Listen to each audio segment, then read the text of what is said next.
अथ एकादशः सर्गः।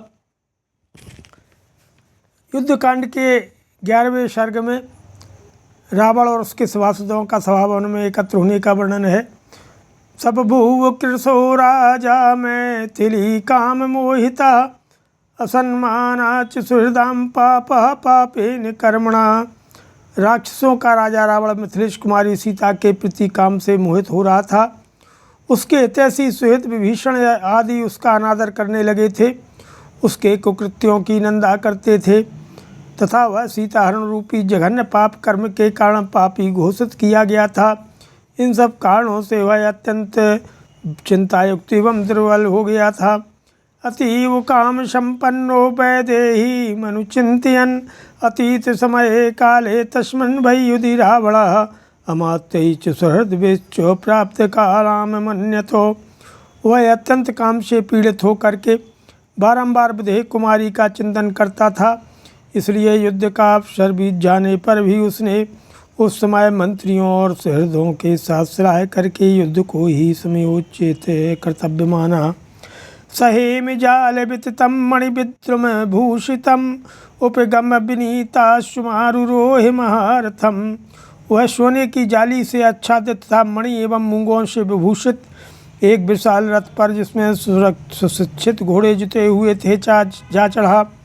तमास्थाय रथ श्रेष्ठम महामेघिशमश्वनम प्रियौ रक्षसाम श्रेष्ठो दशग्रीवः शुभम प्रति।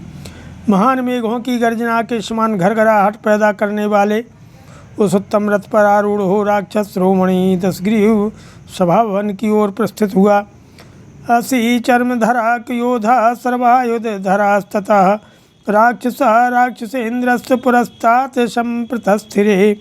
उस समय राक्षस राज रावण के आगे आगे ढाल तलवार एवं सब प्रकार के आयुध धारण करने वाले बहुसंख्यक राक्षस योद्धा जा रहे थे। नाना विकृत वेशाश्च नाना भूषण भूषिता पार्श्वतः पृष्ठतश्चैनं त्वरिवारीयुस्तदा। रथैश्चातिरथा शीघ्रं मत्तैश्च वरधारणैः अनुतपेतुर्दासग्रीवमाक्रीडद्भिश्च बाजिभिः। इस तरह भांति भांति के आभूषणों से विभूषित और नाना प्रकार के विकराल वेश वाले अगणित साचर उसे दाएं बाएं और पीछे की ओर से घेर कर चल रहे थे। रावण के प्रस्थान करते ही बहुत से अतिरथी वीर रथों मत वाले गजराजों और खेल खेल में तरह तरह की चालें दिखाने वाले घोड़ों पर सवार हो तुरंत उसके पीछे चल दिए। गदा परिगे हस्ताश्चो शक्ति तो मरपाणयः परस्वधराश्चान्ये तथान्ये शूलपाणयः ततस्तूरिसहस्राणां संजज्ञे निश्वनो महान्। किन्हीं के हाथों में गदा और परिग शोभा पा रहे थे, कोई शक्ति और तोमर लिए हुए था, कुछ लोगों ने फरसे धारण कर रखे थे तथा अन्य राक्षसों के हाथों में शूल चमक रहे थे। फिर तो वहाँ सहस्त्रों वाद्यों का महान घोष होने लगा। तुमुला शंख शब्दाच सभां गच्छति रावणे सनेमि घोषेण महान सहसाभिनिनादयन् राजमार्गम श्रियाजुष्टम प्रतिपेदे महारथा। रावण की सभावन की ओर यात्रा करते समय तुमुल शंख ध्वनि होने लगी। उसका वह विशाल रथ अपने पहियों की घरघराहट से संपूर्ण दिशाओं को प्रतिध्वनित करता हुआ सहसा शोभाशाली राजमार्ग पर जा पहुँचा। विमलं चातपत्रं च प्रगृहीतं शोभतो पांडुरं राक्षसेन्द्रस्य पूर्णस्ताराधिपो यथा।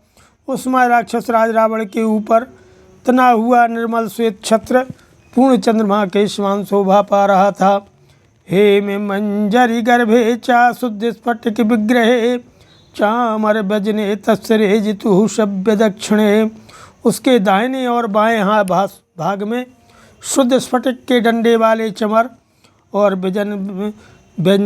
व्यजन जिनमें सोने की मंजरियां बनी हुई थीं बड़ी शोभा पा रहे थे। ते कृतांजलिः सर्वे रथस्थं पृथ्वी स्थिता राक्षसा राक्षस श्रेष्ठम श्रोभिस्तम बवंदिरे। मार्ग में पृथ्वी पर खड़े हुए सभी राक्षस दोनों हाथ जोड़ करके रथ पर बैठे हुए राक्षस शिरोमणि रावण की सिर झुकाकर वंदना करते थे। राक्षसैः स्तूयमानः संजायासीभिररिन्दमः आससाद महातेजा सभां विरचितां तदा सुवर्णरजतास्तीनां विशुद्धिस्फटिकान्तरां विराजमानो वपुषा रुक्मपट्टोत्तरच्छदां तां पिशाचशतैः षड्भिरभिगुप्तां सदा प्रभां त्रिविवेश महातेजः सुकृतां विश्वकर्मणा। राक्षसों द्वारा की गई स्तुति, जय जयकार और आशीर्वाद सुनता हुआ शत्रुघ्न महातेजस्वी रावण उस समय विश्वकर्मा द्वारा निर्मित राजसभा में पहुंचा और सभा के फर्श में सोने चांदी का काम किया हुआ था तथा बीच बीच में विशुद्ध स्फटिक भी जड़ा गया था। उसमें सोने के काम वाले रेशमी वस्त्रों की चादरें बिछी हुई थीं। वह सभा सदा अपनी प्रभा से उद्भासित होते ही रहती थी। 600 पिशाच उसकी रक्षा करते थे। विश्वकर्मा ने उसे बहुत ही सुंदर बनाया था। अपने शरीर से सुशोभित होने वाले महातेजस्वी रावण ने उस सभा में प्रवेश किया।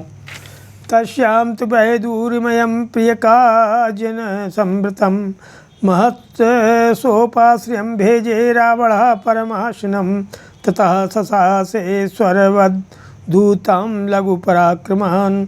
उस सभा भवन में वैदूरी मणि नीलम का बना हुआ एक विशाल और उत्तम सिंहासन था जिस पर अत्यंत मुलायम चमड़े वाले प्रियक नामक मृग का चर्म बिछा था और उस पर मसंद भी रखा हुआ था। रावण उसी पर बैठ गया। फिर उसने अपने शीघ्रगामी दूतों को आज्ञा दी, कस्मान्यत में क्षिप्रमिहैतान् राक्षसानिति कृत्यमस्ति महज्जाने कर्तव्यमिति शत्रुभिः। तुम लोग शीघ्र ही यहाँ बैठने वाले सुविख्यात राक्षसों को मेरे पास बुला ले आओ, क्योंकि शत्रुओं के साथ करने योग्य महान कार्य मुझ पर आ पड़ा है। इस बात को मैं अच्छी तरह समझ रहा हूँ, अतः इस पर विचार करने के लिए सब सभासदों को यहाँ आना अत्यंत आवश्यक है। राक्षसा तद्वचः श्रुत्वा लंकायां परिचक्रमुः अनुगेहवस्थाय विहार शयनेषु च उद्यानेषु च रक्षांसि चोदयन्तो अवीतवतो। रावण का आदेश सुन करके वे राक्षस लंका में शबोर चक्कर लगाने लगे। वे एक एक घर, विहार स्थान, सेनागार और उद्यान में जा करके बड़ी निर्भयता से उन सब राक्षसों को राजसभा में चलने के लिए प्रेरित करने लगे। तीर्थांतवरागए के दीप्ताने के दृढ़ान्यान नागाने के अधीरुर्जगमुश्चै के पदातया सपुरी परमाकीर्णा रथकुंजरबाजिभिः संपतद्भिरुच्चे गरुन्मद्भिरेवाम्बरम्। तब उन राक्षसों में से कोई रथ पर चढ़कर चले, कोई मतवाले हाथियों पर और कोई मजबूत घोड़ों पर सवार होकर अपने अपने स्थान से प्रस्थित हुए। बहुत से राक्षस पैदल ही चल दिए। उस समय दौड़ते हुए रथों, हाथियों, घोड़ों से व्याप्त हुई वह पूरी बहुसंख्यक गरुड़ों से आच्छादित हुए आकाश की भांति शोभा पा रही थी। ते वाहनान्यवस्थाय यानानि विविधानि च सभां पदभिः सिंहा गिरि गुहा में वो गंतव्य स्थान तक पहुंचकर अपने अपने वाहनों और नाना प्रकार की सवारियों को बाहर ही रखकर वे सब सभासद पैदल ही उस सभा भवन में प्रविष्ट करते हुए मानो बहुत से सिंह किसी पर्वत की कंदरा में घुस रहे हों। राज्ञः पादौ गृहीत्वा तु राज्ञा ते प्रतिपूजिता पीठे स्वन्ये वृषिष्वन्ये भूमौ के चुदुवा विशन। वहाँ पहुँच करके उन सब ने राजा के 5 पाँव पकड़े तथा राजा ने भी उनका सत्कार किया। इसके बाद कुछ लोग लेने सोने के सिंहासनों पर, कुछ लोग कुश की चटाइयों पर और कुछ लोग साधारण बिछौनों से ढकी हुई भूमि पर बैठ गए। ते समेत सभायां वै राक्षसा राजशासनात् यथारमुपतस्थुस्ते रावणं राक्षसाधिपम। राजा की आज्ञा से उस सभा में एकत्र होकर के वे सब राक्षस राज रावण के आसपास तथा योग्य आसनों पर बैठ गए। मंत्रिणश्च यथा मुख्या निश्चितार्थेषु पंडिता अमात्याश्च गुणोपेता सर्वज्ञा बुद्धिदर्शिनः समीयुस्तत्र सतसा सूराश्च बहवस्तथा सभायां वर्णायां सर्वार्थस्य सुखाय वै। यथा योग्य भिन्न भिन्न विषयों के लिए उचित सम्मति देने वाले मुख्यमंत्री, कर्तव्य निश्चय में पांडित्य का परिचय देने वाले सचिव, बुद्धिदर्शी, सर्वज्ञ, सद्गुण संपन्न उपमंत्री तथा और भी बहुत से सूरवीर संपूर्ण अर्थों के निश्चय के लिए और सुख प्राप्ति के उपाय पर विचार करने के लिए उस सुनहरी कांति वाली सभा के भीतर सैकड़ों की संख्या में उपस्थित थे। ततो महात्मा विपुलम सुयोग्यम रथम वरम हेम विचित्रितांगम शुभम समास्थाय ययौ यशस्वी विभीषण संसदमग्रजस्व सपूर्वजाया वर्जः ससंसो नामाय पश्चाच्चरणौ बवन्दे शुकः प्रहस्तश्च तथैव तेभ्यो ददौ यथार्हं पृथगासनानि। इसके बाद यशस्वी महात्मा विभीषण भी एक सुवर्ण जटित सुंदर अश्वों से युक्त जो है विशाल श्रेष्ठ एवं शुभ कारक रथ पर आरूढ़ होकर के अपने बड़े भाई की सभा में जा पहुँचे। छोटे भाई विभीषण ने पहले अपना नाम बताया, फिर बड़े भाई के चरणों में मस्तक झुकाया। इसी तरह शुक और प्रहस्त ने भी किया। तब रावण ने उन सबको यथायोग पृथक पृथक आसन दिए। स्वर्ण नाना मणिभूषणानां सुभाषिषां संसदि राक्षसानां तेषां परार्घ्या गुरुचन्दनानां सृजां च गन्धा प्रबभूव समन्तात् न चुक्रुसुर्ना नृत्यमाहे कश्चित् सभासदो नापि जजल्पुरुच्चैः संसिद्धार्था सर्वयोगोग्रवीर्या भर्तुः सर्वे ददृशुश्चासनं ते।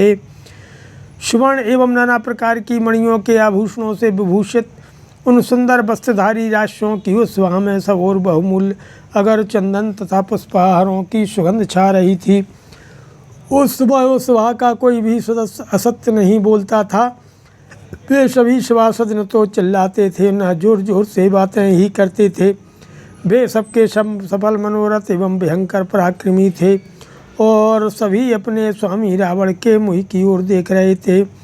सराबलः शस्त्रवृतां मनस्विनां महाबलानां शमितौ मनस्वी तस्यां सभार्या प्रभया चकासे मध्ये वसूनाम्यो वज्रहस्तः।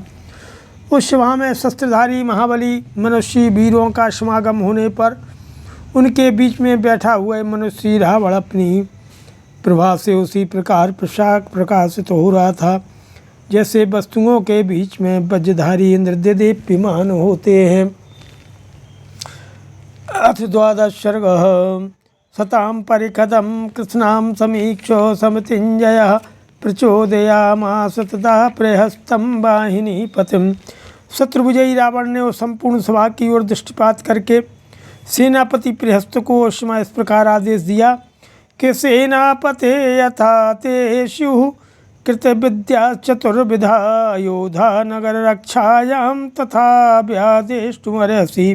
अरे सेनापति, तुम सैनिकों की ऐसी आज्ञा दो जिससे तुम्हारे अस्त्र विद्या में पारंगत रथी, घुड़सवार, हाथी सवार और पैदल योद्धा नगर की रक्षा में तत्पर रहे। सप्रहस्ता प्रणीतात्मा विचिकीर्षन् राज्य शासनम विनिक्षिपद बलम सर्वं बहिरन्तस्य मंदिरे ततो विनिक्षिप्त बलम सर्वं नगरगुप्तये प्रहस्तः प्रमुखे राज्ञो निखिषाद जगाद च। अपने मन को वश में रखने वाले प्रहस्त ने राजा के आदेश का पालन करने की इच्छा से सारी सेना को नगर के बाहर और भीतर यथा योग्य स्थानों पर नियुक्त कर दिया। नगर की रक्षा के लिए सारी सेना के तैनात करके प्रहस्त राजा रावण के सामने आ बैठा और वो इस प्रकार बोला कि विहितं बहिरन्तश्च बलं बलवतस्तव कुरुस्वाभिमनः क्षिप्रं यदभिप्रेतमस्ति ते। हे राक्षसराज, आप महाबली महाराज की सेना को मैंने नगर के बाहर और भीतर यथा स्थान नियुक्त कर दिया है। अब आप स्वस्थ चित्त होकर शीघ्र ही अपने अभीष्ट कार्य का संपादन कीजिए। प्रहस्तस्वचः श्रुत्वा राजा राज्यहितैषिणः सुखेप्सुः सुहृदां मध्ये व्याजहार सराबड़ो।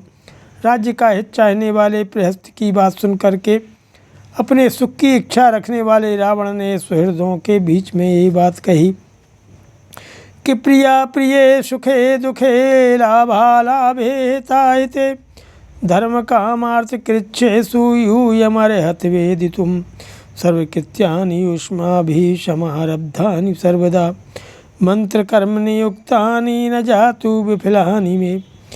हे सुभाषितो, धर्म अर्थ और काम विषयक संकट उपस्थित होने पर आप लोग प्रिय प्रिय सुख दुख लाभ हानि और हित अहित का विचार करने में समर्थ हैं। आप लोगों ने सदा परस्पर विचार करके जिन जिन कार्यों को जो है आरंभ किया है वे सब के सब मेरे लिए सभी कभी निष्फल नहीं हुए हैं। ससोम ग्रह नक्षत्रैः मरुद्भिरुपाशवः भवद्भिरहमत्यर्थं वृतः श्रियं वा प्रियाम। जैसे चंद्रमा ग्रह और नक्षत्रों सहित मरुद गणों से घिरे हुए इंद्र स्वर्ग की संपत्ति का उपयोग करते हैं, उसी भांति आप लोगों से घिरा रहकर मैं भी लंका की प्रच्युत राजलक्ष्मी का सुभोक्ता रहूं, यही मेरी अभिलाषा है। अहम तो खलु सर्वान् वः समर्थयेतु मुद्यतः कुंभकर्णस्तु स्वप्नान्ये ममर्थमचोदयम्। मैंने जो काम किया है उसे मैं पहले ही आप सबके सामने रखकर आपके द्वारा उसका समर्थन चाहता था, परंतु उस समय कुंभकर्ण सोए हुए थे, इसलिए मैंने इसकी चर्चा नहीं चलाई। अयम ही सुप्तः षड्माशान कुंभकर्णो महाबला सर्वशस्त्रवृतां मुख्यः सैदानीं समुत्थितः। समस्त शस्त्रधारियों में श्रेष्ठ महाबली कुंभकर्ण 6 महीने से सो रहे थे, अभी इनकी नींद खुली है।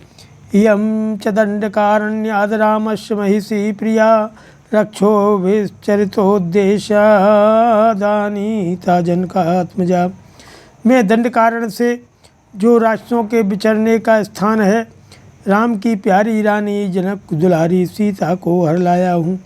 सा मेन सय्यामारोढ़ुम् इच्छत एयलस्य गामिनी त्रिशुलोकेषु चान्या में न सीता सदृशी तथा।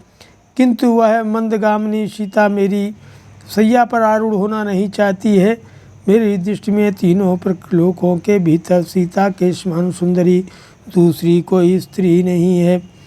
तनुमध्या प्रथुश्रोणी शरदिन्दुनिभानना हेम बिंबिनिभा सौम्या मायेयो मय निर्मिता। उसके शरीर का मध्य भाग अत्यंत सूक्ष्म है, कट के पीछे का भाग स्थूल है, मुख शरत काल के चंद्रमा को लज्जित करता है। वह सौम्य रूप और स्वभाव वाली सीता सोने की बनी हुई प्रतिमा सी जान पड़ती है। ऐसा लगता है जैसे वह मायासुर की रची हुई कोई माया हो। सुलोहित बल तलौ सुलक्षणौ चरणौ सुप्रतिष्ठितौ दृष्ट्वा ताम्रनखौ तस्या दीप्यते मे शरीरजः। होतान्येरर्ची शंका शामेनां सौरीमो प्रभाम् उन्नशं विमलं बलगु बदनं चारुलोचनं पश्यं तद्वसस्तस्या कामस्य वशमेवान्। उसके चरणों के तलवे लाल रंग के हैं, दोनों पैर सुंदर चिकने और सुडौल हैं तथा उनके नख तांबे जैसे लाल हैं। सीता के उन चरणों को देखकर मेरी कामाग्नि प्रज्वलित हो उठती है। जिसमें घी की आहुति डाली गई हो, उस अग्नि की लपट और सूर्य की प्रभा के समान उस तेजस्विनी सीता को देखकर तथा ऊंची नाक और विशाल नेत्रों से शोभित उसके निर्मल एवं मनोहर मुख का अवलोकन करके मैं अपने बस में नहीं रह गया हूँ। काम ने मुझे अपने अधीन कर लिया है। क्रोध हर्ष समानेन दुर्वर्ण कर्णेन च शोक संताप नित्येन कामेन कलुषीकृता। जो क्रोध और हर्ष दोनों अवस्थाओं में समान रूप से बना रहता है, शरीर की कांति को फीकी कर देता है और शोक तथा संताप के समय भी कभी मन से दूर नहीं होता। उस काम ने मेरे हृदय को व्याकुल कर दिया है। स तु संवत्सरम कालम मामयाचत भामिनी प्रतीक्षमाणा भर्तारम राममायतिलोचना तन्मया चारुनेत्राया प्रतिज्ञातम वचः शुभम। विशाल नेत्रों वाली माननी सीता ने मुझे 1 वर्ष का समय मांगा है और इस बीच में वह अपने पति श्री राम की प्रतीक्षा करेगी। मैंने मनोहर नेत्रों वाली सीता के उस सुंदर वचन को सुनकर उसे पूर्ण करने की प्रतिज्ञा कर ली है। शांतो हम सततम कामाद्यातो है वह ध्वनि कथम सागरमक्षोभ्यम तरिष्यन्ति वनौकुशा बहुशत्वजकाकीर्णं तौ वा दशरथात्मजौ अथवा कपिनैकेन कृतं नः कदनं महत् दुर्गेया कार्ये गतियो ब्रूत भयस्य यथा मति मानुषान्नो भयं नास्ति तथापि तु विमृश्यताम्। जैसे बड़े मार्ग में चलते चलते घोड़ा थक जाता है, उसी प्रकार मैं भी काम पीड़ा से थकावट का अनुभव कर रहा हूँ। वैसे तो मुझे शत्रुओं की ओर से कोई डर नहीं है, क्योंकि वे वनवासी वानर अथवा वे दोनों दशरथ कुमार श्री राम और लक्ष्मण असंख्य जल जंतुओं तथा मंत्र मत्स्यों से भरे हुए अलंग महासागर को कैसे पार कर सकेंगे। अथवा एक ही वानर ने आकर हमारे यहाँ महान तंगार मचा दिया था। इसलिए कार्य सिद्धि के उपायों को समझ लेना अत्यंत कठिन है। अतः जिसको अपनी बुद्धि के अनुसार जैसा उचित जान पड़े वह वैसा ही बतावे। तुम सब लोग अपने विचार अवश्य व्यक्त करो। यद्यपि हमें मनुष्य से कोई भय नहीं है, फिर भी तुम्हें विजय के उपाय पर विचार तो करना ही चाहिए। तदा देवासुरे युद्धेष्माभिषयितो अजयं ते मे भवन्तश्चित्ता सुग्रीव प्रमुखान् हरीन् परे पारे समुद्रस्य पुरस्कृत्य नृपात्मजौ सीतायाः पदवीं प्राप्य संप्राप्तौ वर्णालयम्।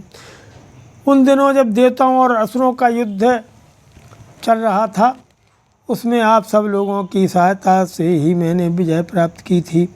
आज भी आप मेरे उसी प्रकार सहायक हैं। वे दोनों राजकुमार सीता का पता पा करके सुग्रीव आदि वानरों को साथ लिए समुद्र के उस तट तक पहुँच चुके हैं। अधेया च यथा सीता बध्यौ दशरथात्मजौ भवद्भिर्मन्त्र्यतां मंत्रः सुनीतं च विधीयताम्। अब आप लोग आपस में सलाह कीजिए और कोई ऐसी सुंदर नीति बताइए जिससे सीता को लौटाना न पड़े, तथा वे दोनों दशरथ कुमार मारे जाएं। नहीं शक्तिं प्रपक्ष्यामि जगत्पत्यन्यस्य कश्चितो सागरं वानरैः स्थित्वा निश्चयेन जयो मम। वानरों के साथ समुद्र को पार करके यहाँ तक आने की शक्ति जगत में राम के सिवा और किसी में नहीं देखता हूँ, किंतु राम और वानर यहाँ आकर भी मेरा कुछ बिगाड़ नहीं सकते। अतः यह निश्चय से है कि जीत मेरी ही होगी। तस्य काम परितस्य नशम्य परिदेवितं कुंभकर्णः प्रचुक्रोधो वचनं चेदमब्रवीत्। यदा तु रामस्य सलक्ष्मणस्य प्रशय्य सीता खलु सा हता हर्ता सकृत समीक्षैव सुनिश्चितं तदा भजेत चित्तं यमुनेयोयामुनम्। कामातुर रावण का ये बेखेदपूर्ण प्रलाप सुन करके कुंभकर्ण को क्रोध आ गया और उसने इस प्रकार कहा, जब तुम लक्ष्मण सहित श्री राम के आश्रम से एक बार स्वयं ही मनमाना विचार करके सीता को यहाँ बलपूर्वक हर लाए थे, उसी समय तुम्हारे चित्त को हम लोगों के साथ इस विषय में सुनिश्चित विचार कर लेना चाहिए था। ठीक उसी तरह जैसे यमुना जब पृथ्वी पर उतरने को उद्यत हुई, तभी उन्होंने यमुनोत्री पर्वत के कुंड विशेष को अपने जल से पूर्ण किया था। पृथ्वी पर उतर जाने के बाद उनका वेग जब समुद्र में जाकर शांत हो गया, तब वे पुनः उस कुंड को नहीं भर सकती। उसी प्रकार तुमने भी जब विचार करने का अवसर था, तब तो हमारे साथ बैठकर विचार किया नहीं।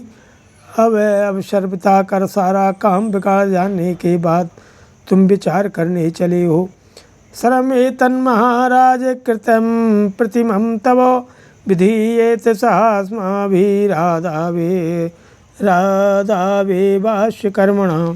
महाराज, तुमने जो यह छलपूर्वक छिपकर पर स्त्री हरण आदि कार्य किया है, यह सब तुम्हारे लिए बहुत अनुचित है। इस पाप कर्म को करने से पहले ही आपको हमारे साथ परामर्श कर लेना चाहिए था।